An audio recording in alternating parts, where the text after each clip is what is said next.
आज जंग का 16वां दिन है और 16वें दिन भी जब आज हम और आप बात कर रहे हैं तो वहां पर भीषण जंग जारी है। कई शहर ऐसे हैं जो लगातार हमले का शिकार हो रहे हैं। एक के बाद एक गोलाबारी जो है वो चलती जा रही है। और देखिए, शुरुआत हमने की तो एक अहम खबर भी सामने आ गई। खबर क्या है? खबर यह है कि मारियोपोल में लगातार धमाके हो रहे हैं। हर आधे घंटे में मारियोपोल में रूसी बमबारी हो रही है और इस बमबारी से शहर के बीचों बीच एक बड़ा गड्ढा बन गया है। कई लोगों के मारे जाने की खबर सामने आई है।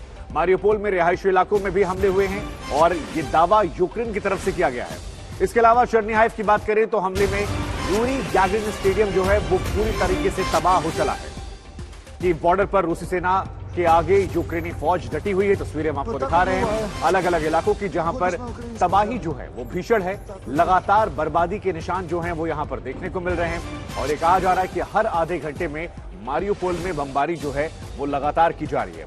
इधर जेलेंस्की की तरफ से कई बयान सामने आए। कहा कि देखिए, मैं 2 बच्चों का पिता हूं, हमारे पास कोई ऐसा हथियार नहीं है, क्योंकि रूस ने उन पर कहा था कि केमिकल हथियार वो बना रहा है। रूस का यूक्रेन पर केमिकल हथियार बनाने का आरोप था, जिसके बाद जेलेंस्की ने अपने बच्चों को हवाला देते हुए कहा कि ऐसा कोई हथियार नहीं है। लेकिन ये तस्वीरें हम आपको दिखा रहे हैं। एक तरफ आरोप लगाया रूस ने केमिकल हथियार बनाने का यूक्रेन पर और दूसरी तरफ तबाही जो है वो अलग अलग जगह देखने को नजर आ रही है। हालांकि यूक्रेन भी दावा कर रहा है कि हमने पलटवार किया है और ये तस्वीर जो दिखा रहे हैं ये यूक्रेन के दावे की है, जहां पर यूक्रेन ये कहता हुआ कि रूसी टैंक को हमने यहां पर तबाह कर दिया है।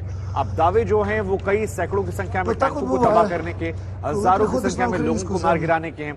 लेकिन ये दावे कितने और कितनी हकीकत, ये अपने आप में एक बड़ा सवाल है। लेकिन जंग के 16वें दिन ये अपने आप में एक अहम खबर हो जाती है।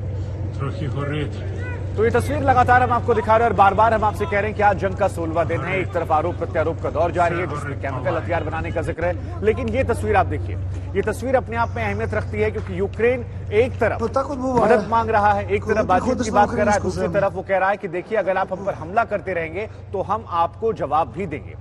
रिटेलिएशन का जिक्र किया गया है और इस रिटेलिएशन में यहां पर टैंक को मार गिराने का दावा जो है वो देखने को मिल रहा है। ये तस्वीर हम आपको दिखा रहे हैं। यूक्रेन की तरफ से ये बड़ा दावा किया गया कि हमने यहां पर रूस के टैंक को मार गिराया है। रूसी पायलट से लेकर रूसी एयरक्राफ्ट को, रूसी फौज को भी नुकसान पहुंचाने का दावा जो है वो भी यहां पर किया गया है। लेकिन आज जंग को 16 दिन हो चुके हैं और जब जंग 16वें दिन है तो ये 16 तस्वीरें आज तक पर, ताकि आप इस जंग को अलग अलग पहलुओं समझ सकें।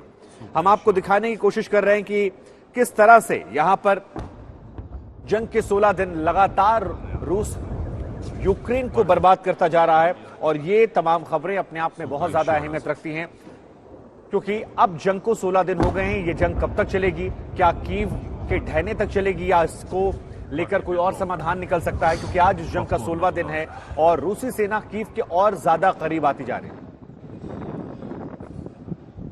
तो 16 तस्वीरें हमने आपको दिखाई, जो 16 दिन की तस्वीरें हैं। गौरव सावंत हमारे संवाददाता लगातार कीव में मौजूद हैं। गौरव, आज जब हम 16वें दिन खड़े हैं इस जंग के मुहाने पर, तो जरा दर्शकों को सबसे पहले अपडेट दीजिए कि इधर पिछले 2-3 दिनों की कहानी क्या रही, क्योंकि भारत में लोगों का ध्यान थोड़ा चुनाव की तरफ था। वापस यूक्रेन की खबर को लेकर अपडेट दीजिए, क्या कुछ घटनाएं घटी हैं और किस ओर ये जंग बढ़ रही है? ये जंग अब एक बहुत भीषण रूप ले रही है। इस समय इस जंग को अगर देखें तो 5 बड़े शहरों पर ये हमले हो रहे हैं। मारियोपोल का जिक्र आपने किया कि मारियोपोल में किस तरह से एक मेटर्निटी हॉस्पिटल के पास एक बहुत बड़ा बम गिरा, जिसमें बड़ी संख्या में लोग घायल भी हुए। वहां पर गर्भवती महिलाओं को, बच्चों को वहां से निकाला गया और इस समय तापमान 0 से 6 डिग्री कम है। यहां पर रात में 0 से 9 डिग्री कम हो जाता है और उसमें यह भीषण जंग अलग अलग शहरों में जारी है। डेनेप्रो में अब से थोड़ी देर पहले 3 बड़े रॉकेट आकर लगे और वहां पर इंफ्रास्ट्रक्चर को नुकसान पहुंचाने का यह प्रयास था। रूस की सेना आगे बढ़ रही है हर तरफ से कीव की ओर।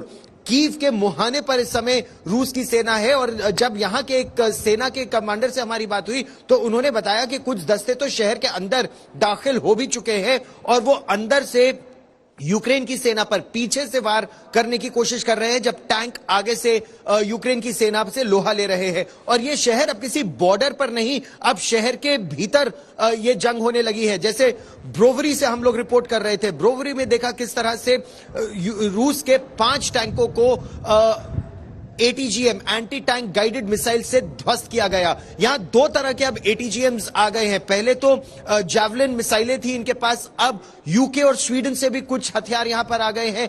कार्ल गुस्ताफ रॉकेट्स यहां पर आ गए हैं बड़ी संख्या में। यानी नेटो देशों से मदद जो है वो बदस्तूर जारी है और उसकी बदौलत रूस के टैंकों को, बख्तरबंद गाड़ियों को रोकने में मदद मिल रही है। यही नहीं, तुर्की से मानव रहित लड़ाकू विमान यूकैव्स, बेरैक्टर जो यूकैव्स हैं वो आए हैं, जिन्होंने भारी नुकसान पहुंचाया है रूस के टैंकों को, बख्तरबंद गाड़ियों को और उनके काफिले को। लेकिन वो काफिला जो 63 किलोमीटर लंबा काफिला, वो अब कीव के मुहाने पर आकर 4 भागों में बट गया है और 4 अलग अलग दिशा से, इरपिन, बूचा, ब्रोवरी और उसी के अगले सेक्टर से, 4 अलग अलग सेक्टर से अंदर घुसने का प्रयास कर रहा है। तोपखाना जो है रूस का वो अलग अलग जगह पर लग गया है। तो तोपखाने से भी अटैक हो रहे हैं, टैंकों से भी अटैक हो रहे हैं, रॉकेट से भी और मिसाइलों से भी। और इसीलिए अब यहां के राष्ट्रपति ये कह रहे हैं कि हमें मदद चाहिए, अभी चाहिए, वरना बहुत देर हो जाएगी।